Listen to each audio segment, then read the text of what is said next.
Hey everyone, Ian here before we get into the episode proper. On Saturday, October 25th, I will be joining friend of the show, C.R. Rowanson, for the launch party for his new book, Spawn Point. And as part of the launch party, I will be a player in an actual play game that will be streaming live. We will be playing in a system that is based on the system that he wrote for the book. So I'm really excited to get to play.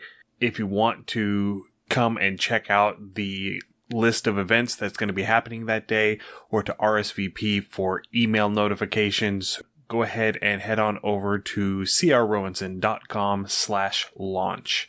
You can also find a link to that in the show notes below. And with that, let's get on with the show.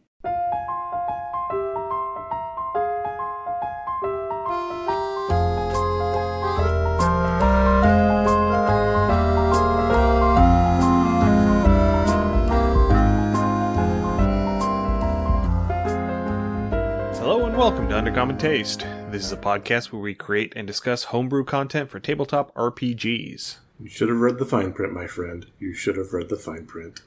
I'm Ian Woodworth. I'm joined by my co-host James Daly, and today we are diving into the Dragons of the Outer Planes. So these are the 16 aligned planes in the Great Wheel cosmology, plus, is it the Outlands? The one in the middle, the unaligned one, the neutral one. Sigil?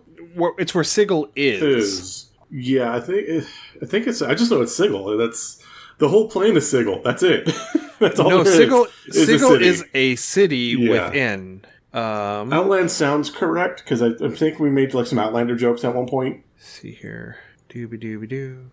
I happen to have all of my second edition Planescape books out on my desk at the moment. As one should. As one should. A lot of this is getting edited out because... or maybe it isn't. Maybe I'm just going to let everybody know just how DMing unprepared happens. I am coming into recording tonight. Hey, this is how DMing happens. This is, I'm it is sure... the Outlands. I was correct. Yeah. Hooray. Huzzah. Okay. Huzzah. I mean, as a DM, you've never, ever, sat to the table and hey, I've got this plan, and then, you leave your notes at home, or you leave the one monster that's, you're going to build the entire session around, and it's I left their stats. Holy crap, what do I do? Shopping session, and now you're on an arena. Huzzah! Yes. Okay. So the outer planes are the 16 aligned planes, so that's your Nine Hells, your Abyss, Mount Celestia, the Beastlands, Easgard, Mechanus, Limbo, all of those. All of the ones that we made the super long episodes on about 2 to 3 years ago. Yeah, those were fun, though. I enjoyed those. They were fun, and there are a couple of them that I would like to go back and touch on again, because the earlier ones, like Mechanus and Limbo, we didn't go super deep into, like we did with the rest. But then again, I remembered just how much time and effort I put into making the notes for those episodes, and I really don't want to invest that much time in an episode again. I think if we do that, we break it up into a series and probably do 2 or 3 with, story. Hey, here's a Planescape, here's plot, here's story hooks, here's things you can do specifically in this plane. And I said, we make it several episodes, which would be a lot of fun. Yeah, I think if we focused on here is how you can build an adventure here, as opposed to how we have traditionally approached it of, this is all of the thing canonically that you can find here. Right. A little less info dumpy and a little more usable information. I think that would probably be something that we could do. But again, that is something for tomorrow, Ian, to worry about, because today Ian is going to be talking about dragons. Yay, Dagrons. So we are going to be starting in, generally speaking, the Lawful Evil quadrant. So we've got Acheron, Baator, Gehenna, and Hades. This sort of lawful evil down towards lawful neutral. The neutral evil is the neutral evil plane. Lawful neutral is Mechanus. Yeah. And so in my research, I found in all of the lower planes, 10 different dragons. And by dividing it up this way, we can have 5 per episode. And that is a much more manageable sized episode. Fair, yeah. So yeah, there are a lot of really cool planar dragons in D&D. A lot of them are things that nobody at your table will have seen before because, let's face it, not a whole lot of people went and did Planescape. Yeah. And the people who did go and do Planescape, that was 30 years ago. The Magic the Gathering keyword you're looking for is obscure. Archaic. That too. Yeah, so let's go ahead and get right into it. The first one that we're going to be talking about is one that goes across all of the lower planes because this is the Styx dragon. It is the dragon that lives in the River Styx, and the River Styx flows from Pandemonium to Acheron, crossing all of the lower planes. The Styx dragons and their counterpart, the Oceanus dragons on the upper planes, they're much more of a water serpent style dragon as opposed to the traditional Western dragons that you're commonly going to see in D&D. It's a Leopleurodon, Charlie. Not quite. It totally it's more of a be. Gyarados. It's a magical Leopleurodon. Yeah, so magical that it doesn't have flippers. Yeah, well, I mean, it does because they can't support its body weight. I mean, if you think the arm like a whale, I mean, technically they're hands. Yeah, I suppose. So they were originally called Shadowdrakes in 2nd edition Planescape. That's how they are listed in the Monstrous Compendium. And they, like James just mentioned, they do still have their vestigial legs and their vestigial wings, which they can use to sort of help propel them through the water, but they're not enough there to bear their weight on land. Their wings are too small to let them fly, but they can swim. Oh, yeah. And they swim in the River Styx, which, if you know anything about the River Styx, is a pretty incredible feat. Yeah, I mean, that's a huge flex on its own. It's like, yeah, I'm just splashing in the Styx. The fact that they are able to just swim around in the River Styx and not lose their memories, because that's what the River Styx does. Yeah. They can grow to be up to 200 feet long. That's too much dairy. And yes, and up to half of that is tail. Okay. They can have up to 100-foot tails. And their tails, it's a forked tail, and they are prehensile. So they can grapple with them. They have hentai tails. I don't like this. And they're also tipped with sharp, bony blades that can of course do they nasty are. Things. We had a magical Leopleurodon. We had magical Nessie, which was pretty cool. We had, Afterlife Nessie just chilling, and I'm cool with this. Now it's 200 feet long, which is way the hell too much dragon with half of a tail that's forked. And now it's Nessie with hentai spiky tooth tail. Yeah, this is turning into nightmare fuel. Oh, it gets better. I say with my big going to TPK my players smile. So, among other things, they are immune to poison and disease. Understandable. Because the River Styx it's filthy. It is full of filth. And I mean, you're going through the lower hells, you've got dead bodies floating in there. I mean, that makes sense. Yeah, I mean, they're fighting the blood war along the banks of the Styx. The Styx is how the demons and the devils get to Hades to fight one another in the blood war. Yeah. And so, because they are almost exclusively found in the water of the River Styx, most often you're going to come across them whenever you are on a ferry going through the River Styx, or if you happen to be walking along the banks of the River Styx. The former is going to be a much safer situation than the latter. Yes. But one of the things that they are known to do is they'll just slosh water at you. Of course they do. Because contact with the water is the thing that can cause you to lose your memories. Yeah. It is a guaranteed thing if you drink the water, but if you just happen to come into contact with it, you still have to make that saving throw to avoid just having a couple hours of amnesia. Yeah. No, I like this, and I think if you were going to start an upper level campaign, like starting something level 10, level 12, level 15, somewhere in there, this would be a great starting hook for your party, Like, your party is coming back from a mission that has taken them down to the depths of Hades or Avernus or, wherever you are.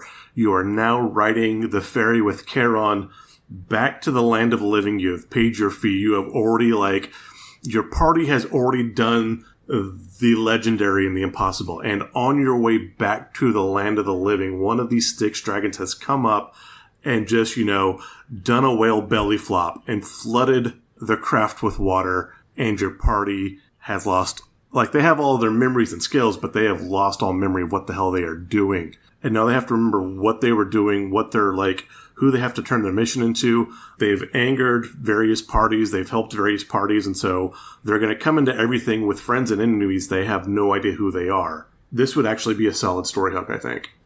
Yeah, and there was a game concept that was floating around the internet many years ago at this point where basically everybody sits down at the table with a blank character sheet. And you have to fill out who your character is as you play based on the information that you get from the DM and from the observations of the other players at the table. This would be a great way to start that.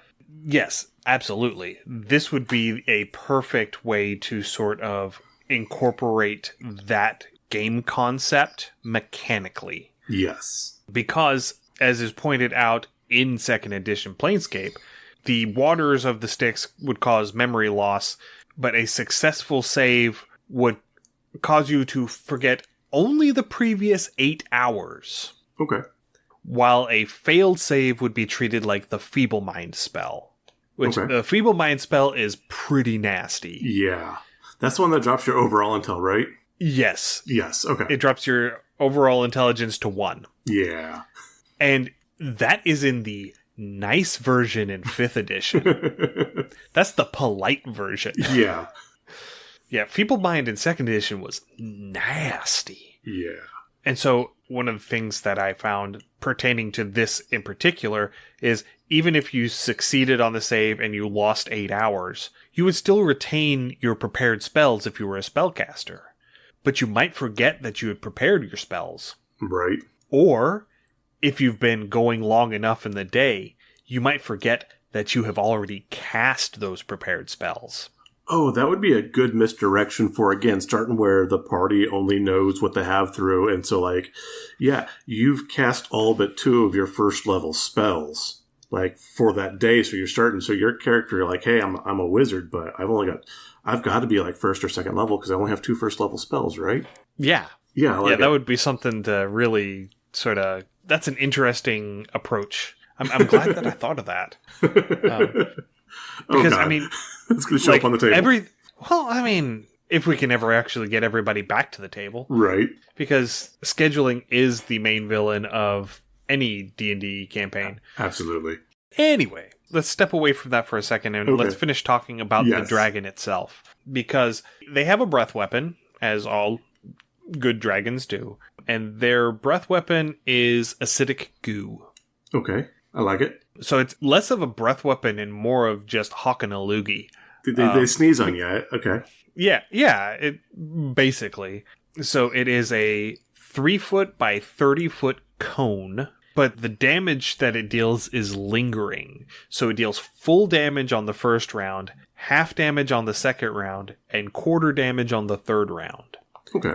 And this was also at a time where your equipment was not safe just because you had it. So it will automatically destroy leather, bone, and wood equipment on that first round. It'll destroy chainmail on the second round, and it will destroy plate on the third round.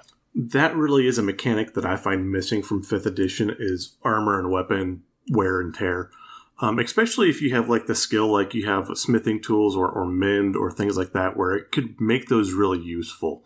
And I have some personal mechanics I like using to kind of incorporate that. But this breakdown of armor weapons is something I absolutely miss. Yeah. So it does mention that they are generally hesitant to use it because if they dissolve the creature, they can't eat it. Yeah, and so they're kind of like the brown dragons in that sense, where the brown dragons have that acid breath, but they don't tend to use it if you have horses because they want to eat the horses. Yeah. Because horses are their favorite food. I mean, how often do you see horses in the hells, So, I mean, it makes sense. Yeah. Or in the desert. Because brown dragons live in the desert. Yeah. Right. But yeah. And also, they carry a wasting disease. Ooh. So if you take damage from their bite or from the blades on their tails, if you get grappled by them. Oh, by the way, if you get grappled by their tail, they get to pull you into the river. Oh, night-night. You are going to have a bad time. Yeah. Roll a grapple check. Why? It's roll a dex save. Yeah, why? See if you can avoid getting grappled. Well, I'm just saying, once you're grappled and pulled into the water, you'd want to break out, but you can't remember anything, so, why? I'm floating. Well, I think you would still have that instinct that you're underwater and you want to be not underwater. Fair, yeah. So you would still have instinctually try to break free and try and swim to the surface. Yeah. But yeah, the how you got there, you have no idea. All you know is that all of a sudden you are in the water with no recollection of how you got there. Yeah.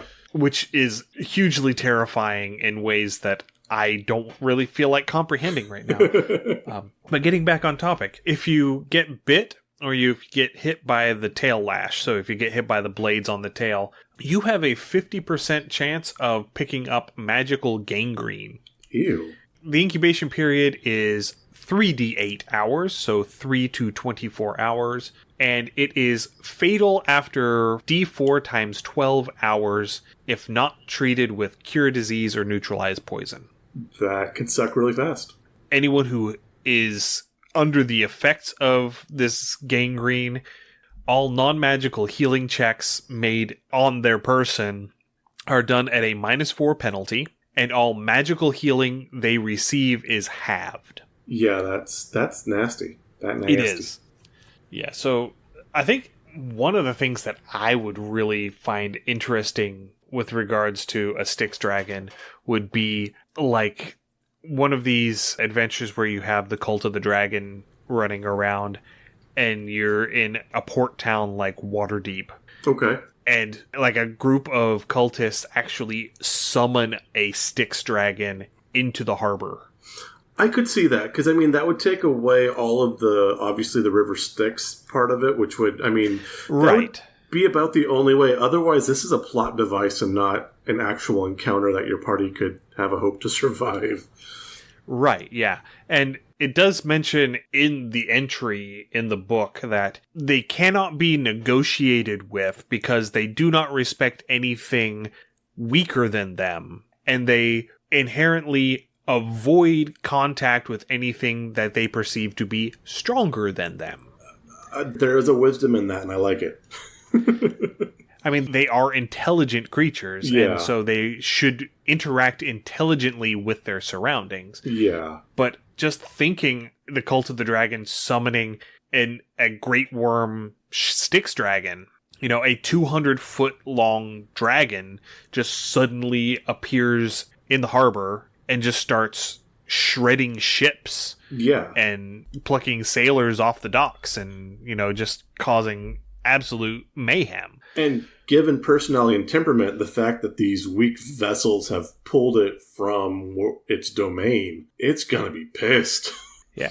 And it has that acidic spittle breath weapon. Yeah. That eats wood. In a single, it's gonna instantly. Navies are screwed.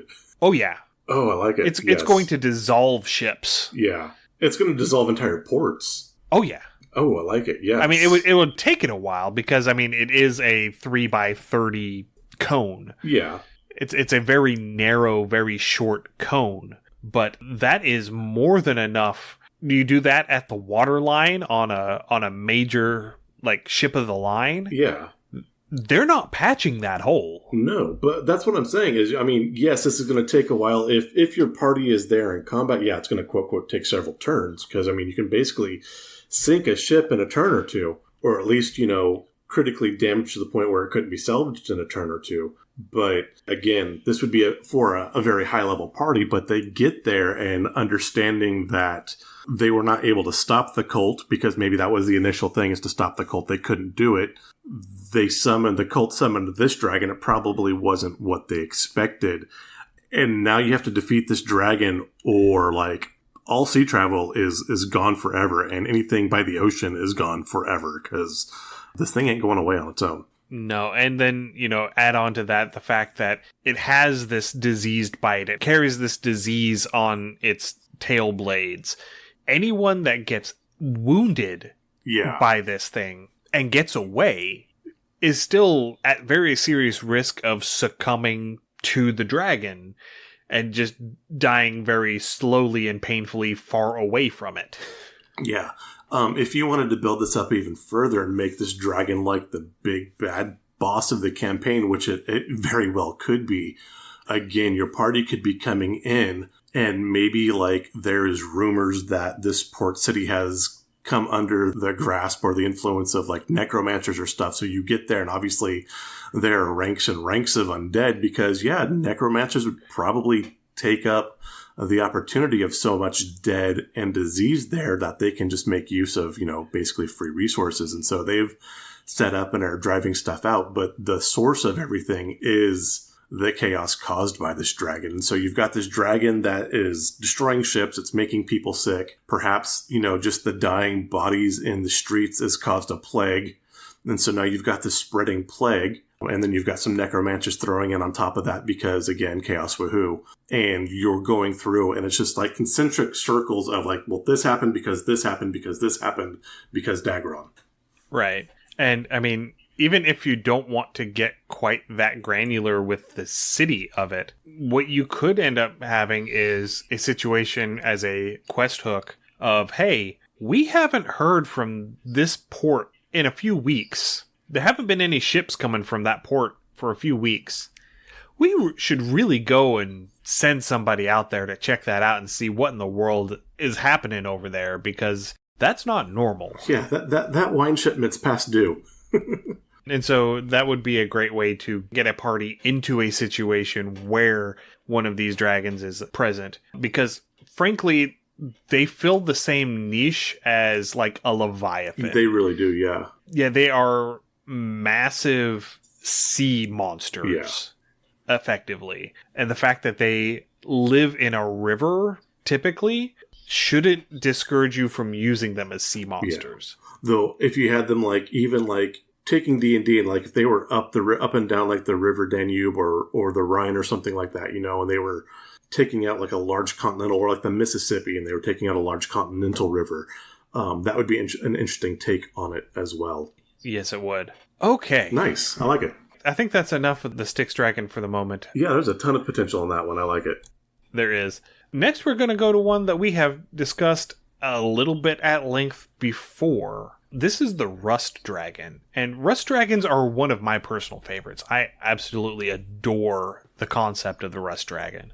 They are believed to be native to the eternal battlefield of Acheron. They are found there, but it's not really clear whether they're actually native or whether they are native to the material plane and just get drawn into Acheron because they're the adult form of rust monsters. Yeah. And so if a rust monster gets old enough and large enough, it can go back to Acheron, and then it gorges itself on the iron from one of these iron cubes that float through the void, and then it pupates, and when it emerges from its cocoon, it is a rust dragon. It is a hatchling rust dragon. Okay. They are not true dragons. They are simply dragon-shaped. They're close enough. They have a lot of similarities to dragons, but they also have a lot of big differences from most other dragons. And one of the things that I found really cool whenever I was reading back through stuff is there is an adventure hook in the Plains of Law Acheron book. Okay. Called How Many Rust Dragons Does It Take to Get to the Center of an Iron Cube? 1, 2, 3. And that is the first instance that I could find where it was 100% confirmed that rust dragons are the adult form of rust monsters. Nice. Okay. So it is now canon. Yeah, it was strongly implied, but that is where it is confirmed. I kind of like the idea of a bug dragon anyway. It kind of makes me happy. Right, yeah. So some of the notable differences that rust dragons have compared to other dragons is that, one, they have insectoid wings. Specifically, they're described as butterfly wings. I would say, personally, I'd call them more moth wings. Okay. Just basically because of the second one is that they have antennae. Yeah. Their antennae come off of their chins rather than off of the top of their heads. But they are these frilled, like feathered antennae, kind of like moths have. Yeah. Which is also what rust monsters have, and that's how they are able to sense the presence of iron for them to eat on. And I think technically it is contact with those antennae that cause the metal to rust so that they can eat it. Okay. And then the third one is that their teeth are part of their carapace. They don't have, like, teeth in a jaw. Okay. And also they have an exoskeleton because they're insectoid. Yeah, that makes perfect sense. So, yeah. Giant bug dragon. I love it.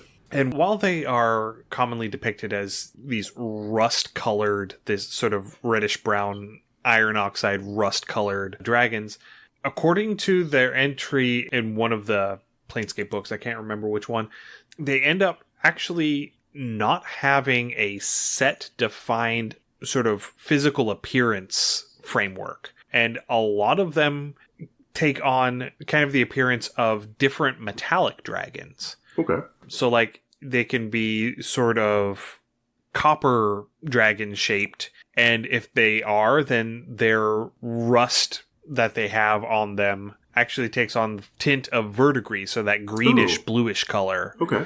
If they take the form of like a silver dragon, they have like a black tarnish almost on them. I like it. And so one of the other very iconic parts of their appearance is that in addition to that sort of oxidized, rusty look that they have, their chitin, their carapace, has this sort of pocked and pitted look to it, you know, like metal gets whenever it starts to rust and corrode.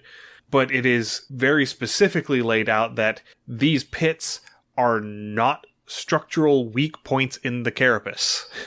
Yeah, understandably. Yeah, they are purely cosmetic.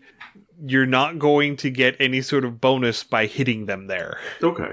And also, in contrast to other true dragons, they don't tend to create hordes. They are pretty much nomadic. They're sort of migratory.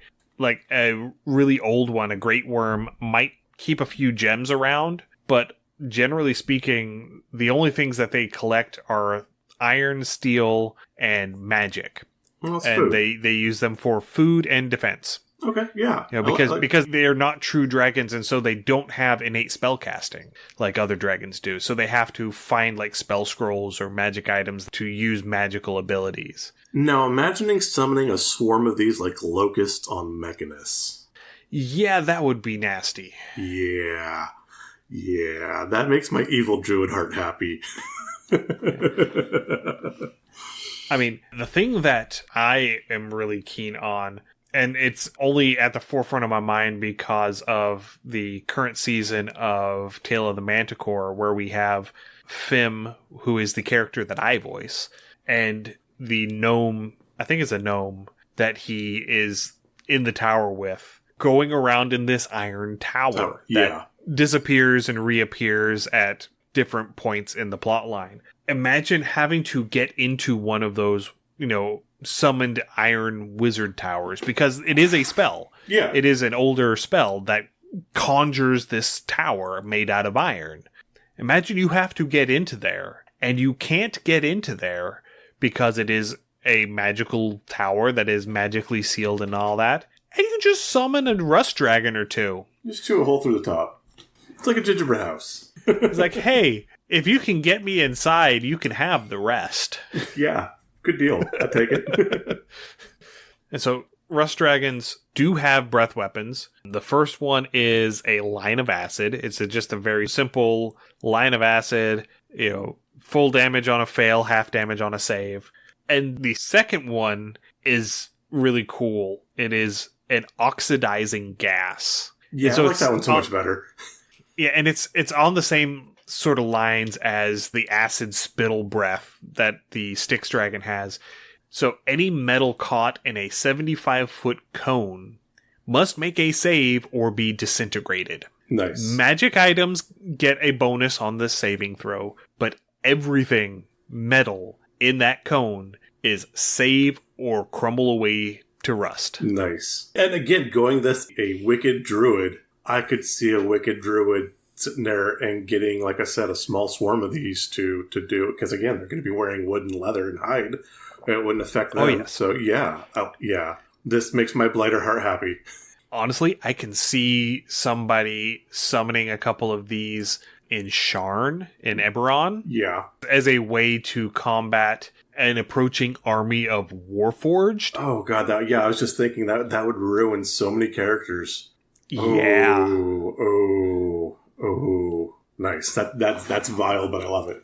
Yeah, imagine, if you would, just sort of going way back, hopping into the Wayback Machine. Back when we had World Build with us, the whole crew on, whenever we did our tandem partnership episodes. Yeah. Way back. And we had the mechanical walkers in the jungle that were clearing everything. Yeah. And then the, what was it? The Bloodthorn, those sort of druidic sort of nature magic entities that were fighting it. Yeah. Having a rust dragon on behalf of the home team. Yes. To take out these constructs, that would be devastating. Absolutely, yeah. No, that would be. Oh, yeah. I want to put that on the table so bad.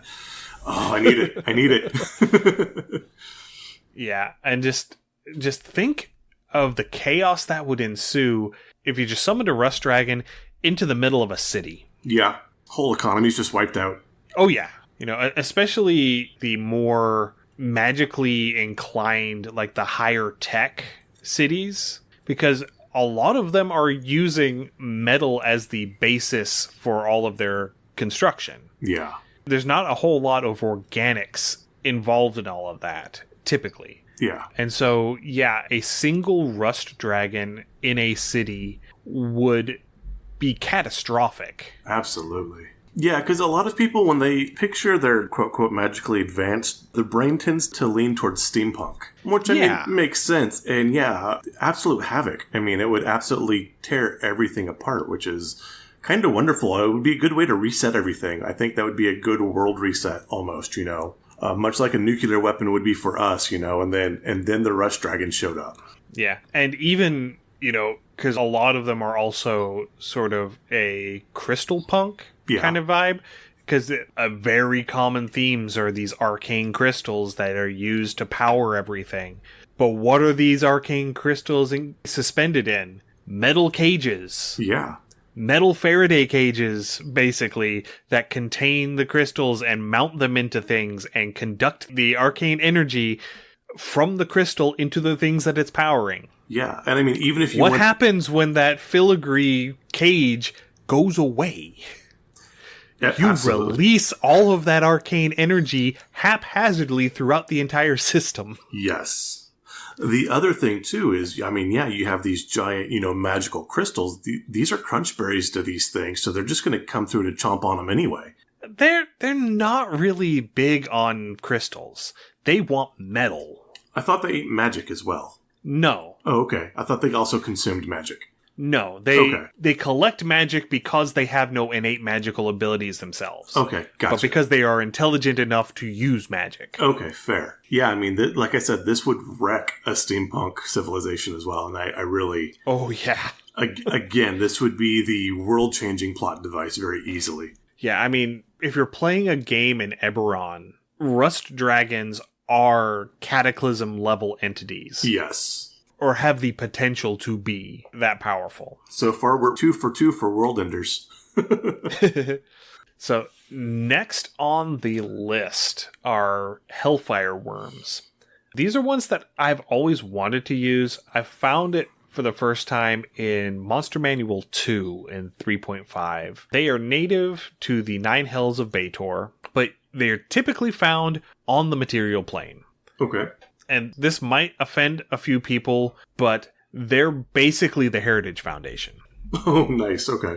So they are described as masterful power brokers, manipulating people and events in subtle ways. Okay, so they're chaos noodles. Except that they're lawful. Yeah, well, I mean, you can have lawful chaos. They are lawful evil. Okay, I like it. Their agendas tend to involve sowing discord, steering leaders to engage in unjust conflicts, and to commit despotic acts against their own people. Yeah, these are absolutely super PACs. These are lobbyists.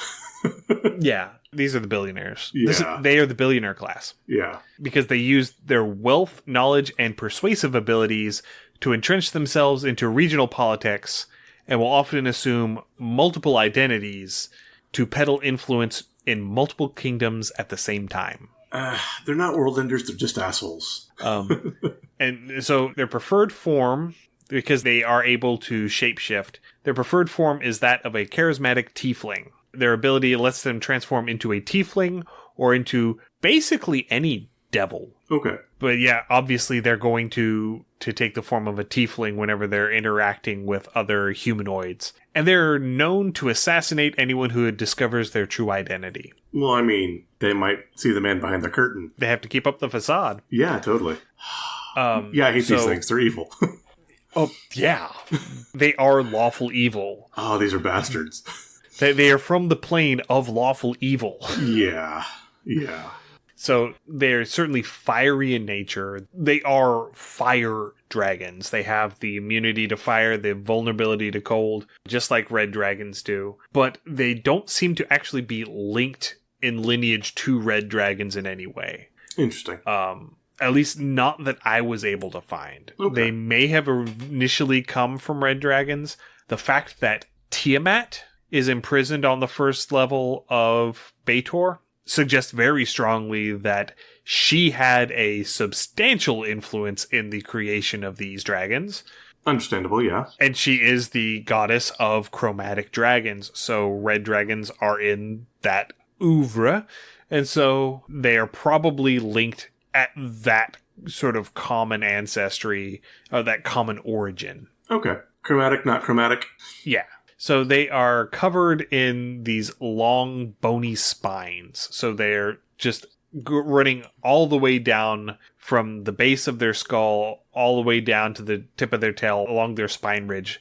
These massive, bony spines that just jut out. And their scales tend to shift in color, sort of representing like lava flows. That sounds really cool. I still hate them. Yeah.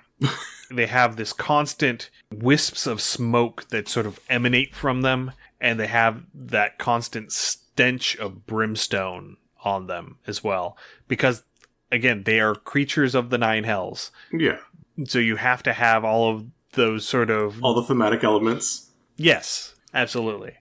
And because of their infernal nature, they have one breath weapon. It is a fire breath, but their fire breath is infernal flame.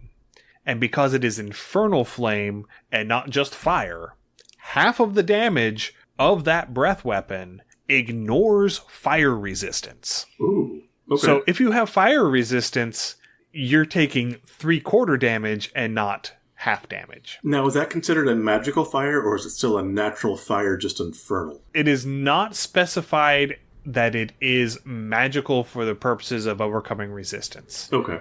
The reason I mention that is because that does come up later with another dragon. Okay. Just, I remember that was a big thing when we were doing our March Madness a couple years ago, was the, Yes, it was. Yeah, that technically Dragon's breath weapons in 5th edition are not magical. It is a natural fire. It is a natural fire or natural lightning or whatever have you. They also have an ability that I think all dragons should have, and one that I think I will incorporate into my dragons in the future. Okay. And it's called Crush. Sounds reasonable. If a creature is at least 3 size categories smaller than them, so in this case it would be a medium or smaller creature, they can just land on them and attempt to crush them. That sounds perfectly reasonable. Yeah, I mean, it's so just makes so much sense. I smoosh you. So why have we not had this? So if they get hit by this, in 3rd edition it was a reflex save, so it would be a dex save in 5th edition. If they fail that save, they take a chunk of bludgeoning damage, and then they get pinned. So the pinned mechanic in 3rd edition would be the equivalent of prone plus grappled. Yeah. In 5th edition. And then they take the crush damage again each round that they remain grappled. Yeah, if any of our people have read the Dungeon Crawl Carl series, this is the smoosh skill. Yes. They also have Frightful Presence, which they're a big scary dragon. They should have Frightful Presence. They have an Infernal Aura, which deals fire damage to creatures within 5 feet of them. So if you've been crushed, you're also taking fire damage. You're taking 5d4 fire damage every round on top of the crush damage. Toasty. Yeah. They have the ability to summon devils. We call them lobbyists. And they also have the ability to just yeet somebody. They can throw a grappled creature up to 100 feet. Yeah, I still hate them. There's that. These suck. These are terrible, and they all should die. Yeah, they are not nice in any way. They're cool to look at. The picture in the book is really cool to look at. I don't want to have anything to do with them. Yeah, that's kind of where I'm at too. Yeah. And so the next one is a much shorter entry. I mean, unless we want to talk for a minute about how we would use a Hellfire Worm in a game. Again, no, they're terrible. They're evil. Again, we should scrub them from the earth. Works for me. Yeah. Okay, so next up we have the Pyroclastic Dragon. Awesome name. Yeah, the first instance I was able to find of them was in the 3rd edition Draconomicon. They might exist somewhere earlier. I just haven't found it yet. Okay. So they are native to the bleak eternity of Gehenna. And Gehenna is these four infinite, quote-unquote, volcanic earth motes that sort of just float in the void. Yeah. There is no sun in Gehenna. The only light that you get in Gehenna is the glow from the magma flowing down from these volcanoes. It very much looks like the planet Mustafar in Revenge of the Sith, yeah. Except for the lowest level, the 4th layer, because that volcano is extinct. That one's the frozen one, right? That's the frozen one, yeah. Yeah. And yeah, that one's... Gehenna was just nasty to try and get through. Yeah, that was really bleak. That was one of the harder ones for us to go through. Yeah, that was an interesting thing. So if you go back and join us with we did our Modron markers and we did our planescapes, some of these more bleak realms, like, they took a toll, even just covering and like, Ian are like, dude, we need some chocolate or something after this. Cause like, we were like, we do it and we're like, okay, I'm depressed now. What's going on? Yeah. The one that surprised me on those though was Arcadia. Yeah. I was not expecting Arcadia to hit me as hard as it did. Yeah. Which, I mean, that's great for story building and the fact that they've built that up in a way that it can affect a person like that, but damn. Yeah. Anyway, getting back to the Dragrons. So, as I said, Pyroclastic dragons are native to Gehenna. They are similar to Hellfire worms in appearance, except that they are much more elemental in nature and in appearance. They don't have all of these bony spines coming off of them. They don't have that sort of infernal element to them in their appearance. They are chunky. Okay, I like these. They are very much this sort of combination of fire and earth sort of thing, very much drawing from that volcanic inspiration. Gotcha. These are going to have like Deathwing's look. Yes. Yeah. Yes, they are. In fact, I wouldn't be surprised at all if the Blizzard team took inspiration from the artwork from the Draconomicon whenever they were putting Deathwing together. It's not plagiarism, it's inspiration. Yeah. It's recycling. Yes. So they have this sort of glowing red-orange skin topped with these darker sort of obsidian shiny black scales. Okay. So they do look like magma flows. They look like the lava that you would see in like Hawaii.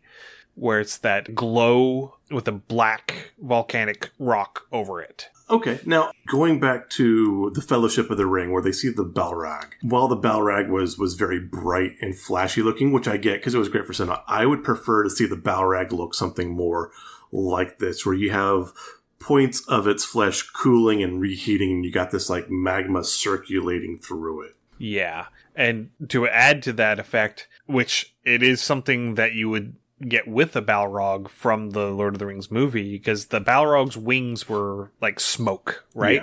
Yeah. That sort of black smoke. Pyroclastic dragons, their wings look like sheets of ash. Ooh, I like that. Yeah, they've got that sort of beige gray, almost like cement color going on.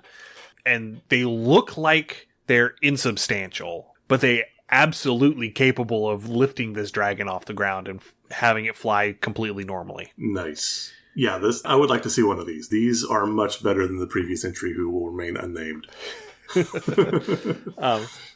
One of the things that they really enjoy is swimming in magma, because they can. Yeah. I mean, if I could, I would. Yeah. I mean, you can. It's just that it's going to end very quickly. Yes. And it will be very permanent. Yeah. And they make their layers in chambers of volcanic stone. So like the lava tubes. Yeah. Which, if you were going to run a party through this looking for a pyroclastic dragon, because again, this does not sound like a world ender. This sounds like something very much that the party could go and eventually try to hunt. If you did your quote, your dungeon in something like this, you have to think of how those tubes are going to form. And so it would very much be like a network of caves and inlets and outlets. You could make a very complex dungeon out of this, which, I mean, you could have the party going through and this dragon like trying to track and hunt them if you didn't want to do it a hex crawl, which would be a very exciting way to set this up. Yeah. Or you could do this as sort of a heist sort of thing. Yeah. Where you're trying to do all of this undetected. Oh, yeah. Because if the dragon figures out that you're in there, they can swim in magma just fine. Right. It would not be above them, because they are evil. It would not be above them to just sort of breach a wall in their lair and let the magma in. Yeah, and also if you were doing this would be a great way to redirect the party randomly. Like, if your party's starting to go off the rails somehow, and you need, a Deus Ex Machina type thing, then obviously this dragon has breached a wall, and you've cut off an area, and maybe they have to wait for that magma to cool, or they just can't access that area for a time or for forever to redirect your party. And again, with all of these, volcanic tubes, you could have them linked, and so they have to pick one of 3 or 4 paths they're going to go down initially, but only one is the exit, but they're going to be a tangle otherwise or loop on each other. Like I said, you could do a lot with this. Yeah. So they do occasionally make their way to the material plane. If they are in the material plane, they are living in a volcano. That is the only place you're going to find them. It feels like home. Yeah. The entry in the Draconomicon said they have, quote, all the subtlety of a volcanic eruption. They may simmer and hiss for a time, but when they erupt at last, their fury is unmatched. I like it.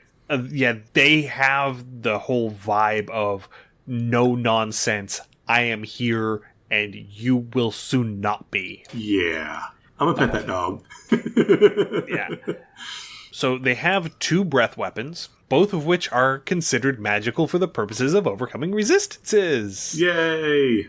The first one is a pyroclastic cloud, which deals a big chunk of damage. Half of it is fire damage, and the other half of it is sonic damage in 3rd edition, which would be thunder damage in 5th edition. This is the goal of every metal band ever.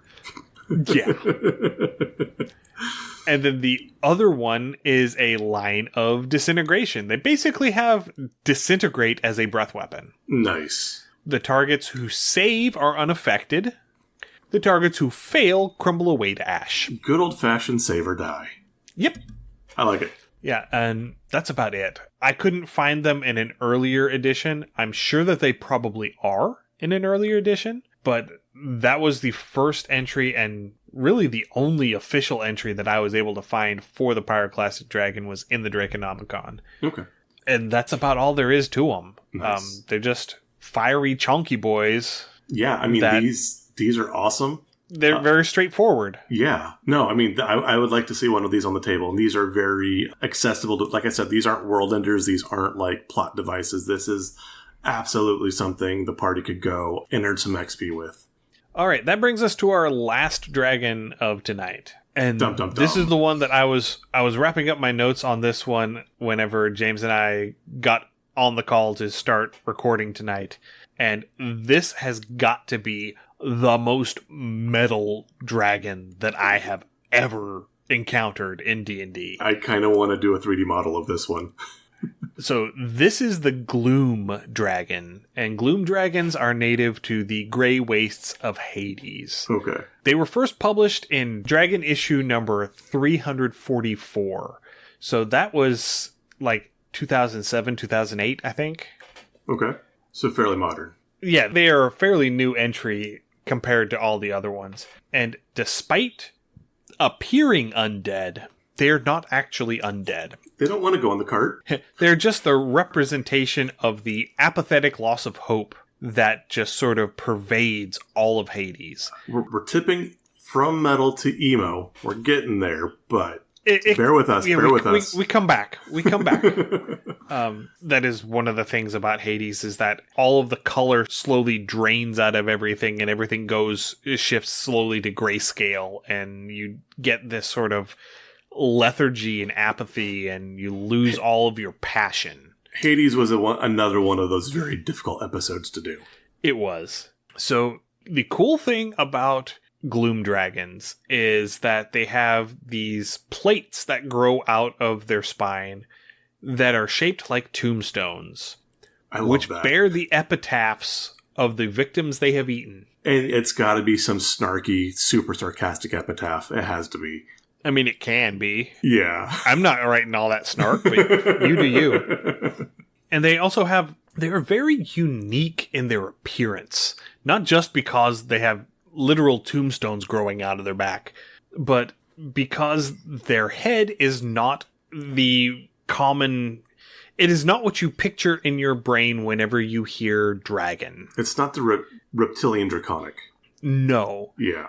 Their snout is beak-shaped. Okay. And they have these, like, almost like black dragon, the forward curling horns. And the whole combination kind of makes it look like a vulture crossed with a water buffalo. Okay. I am definitely online for this. Yeah, it definitely has that vulture-shaped head. And that very hooked tip on that beak for tearing carrion. I would absolutely give them, like, those goose teeth, too. Those sharp goose teeth that some geese have. Yeah. Oh, yeah. And they are scavengers. I mean, you don't see that very often with dragons, especially these larger, more powerful dragons, but they are actually scavengers by nature. And they prefer to let other creatures kill their meals for them. Why waste the energy? Exactly. And because they live in Hades, and because Hades is the principal battlefield in the Blood War, there is no shortage of food for them. Yeah. They get to eat devils, they get to eat demons, they get to eat Yugoloths, they get to eat mercenaries. You know, they get their pick. Life is a buffet. Especially if you're a scavenging dragon. Yeah, I like it. So their preferred location to lair is in caves along the River Styx. So we're getting back to Styx now. Mainly because that's the closest proximity to where the food is going to be. Yeah. Because, again, the devils and the demons both utilize the fairies that the Yugoloths have to move troops in the Blood War. So they're going to be encountering one another near the river. And that's where the corpses are going to be. And that's where the dragon's going to eat them. Okay. Bear with me. This is going to be... I don't know how to say it. This is going to be a little rough. But bear with me. So again, I'm thinking like these large transport vessels coming off. You have like all of the D-Day movies where they're showing, just the waste of soldiers on the beach because, they've encountered and they're trying to make a beachhead. And I would see this, and this is absolutely where one of these layers things would be because it would just pop out and it'd be grazing across this field where either the devils and or the demons are trying to make a foothold and they're just trying to make this beachhead. And there's this huge slaughter that's constant, and this thing's just, like I said, popping out and grazing. Yeah. Yeah. Pretty much. So, because most objects tend to lose their luster in Hades, like I mentioned, everything sort of shifts it into that grayscale, and it loses its sheen and all of that. They prefer to hoard powerful magic items, especially artifacts. Understandable. Because an artifact is the only thing that is going to have a strong enough magical aura to it to not be affected by the plane. Yeah. To resist the influence of the plane. Okay. They also have a large number of powerful, unique abilities because they're dragons and they live in Hades. And here comes some of the most metal stuff that we're going to get to. So for starters, they have an aura of gloom. So they have this miasma that sort of just wafts around them, this sort of pale green glow. And the emanation is 5 feet per age category. So as a hatchling, it's a 5 foot, and it gets up to a 60-foot radius as a great worm. That's pretty rough. Creatures that start their turn within the aura have to make a save versus fear, or they become shaken. So shaken in 3rd edition was just a -2 on all of your rolls. Yeah, -2 to everything. Attack rolls, skill checks, ability checks, and saving throws. So yeah, everything. Just a flat -2 to all of your stuff. For 1 round per age category. So up to a maximum of 12 rounds. Yeah. And the effect does not end early if you leave the aura. That's rough. That's harsh. Yeah, it has to run the entire duration. You don't even get a second save to end it early. Just hope for a juvenile and keep running. Yeah. The next one is their breath weapon. It is a cone of apathy gas. That is an awesome... I want that breath weapon. It doesn't deal any damage on its own, but everything in the area has to make a will save, which would be a wisdom save in 5th edition, or succumb to apathy for 1d6 rounds plus 1 round per age category. So up to a max of 1d6 plus 12. That's, yeah.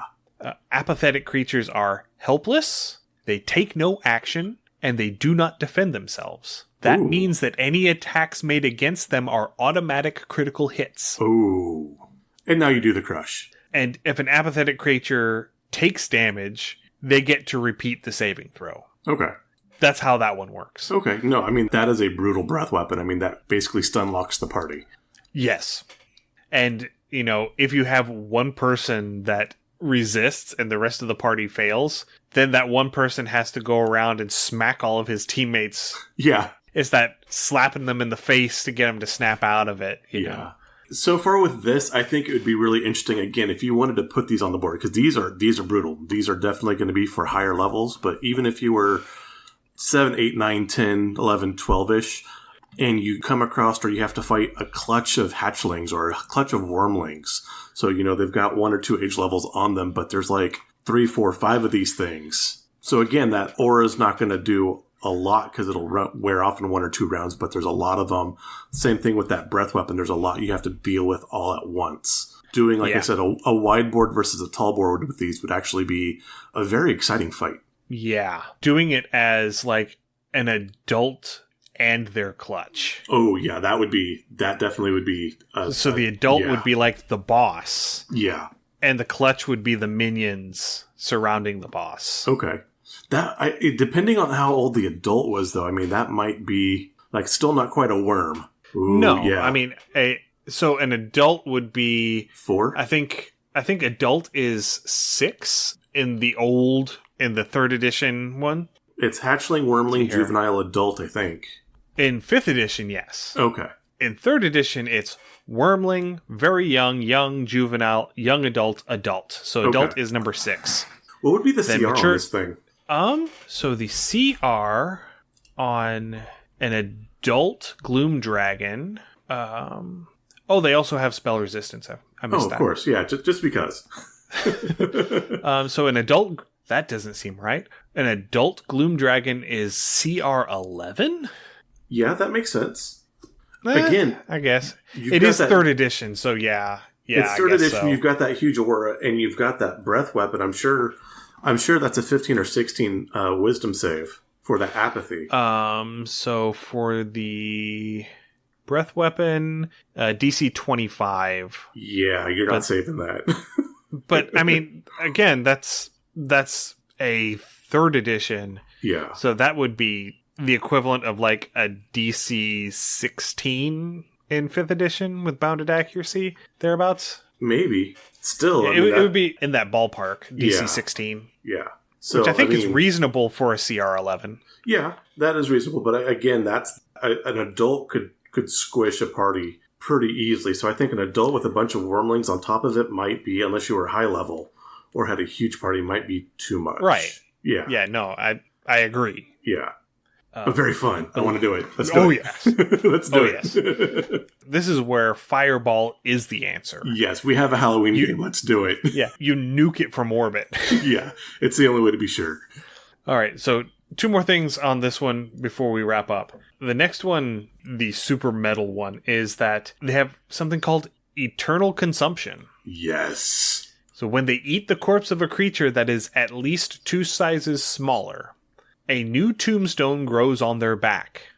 To eat that corpse takes 10 rounds minus 4 rounds per size category smaller than the dragon. Okay.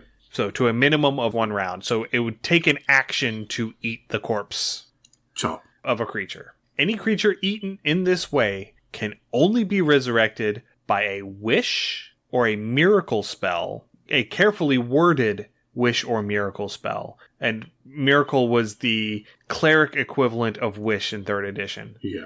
Followed by a resurrection spell, but only after the Gloom Dragon was dead. This is as close to permadeath as you're going to get.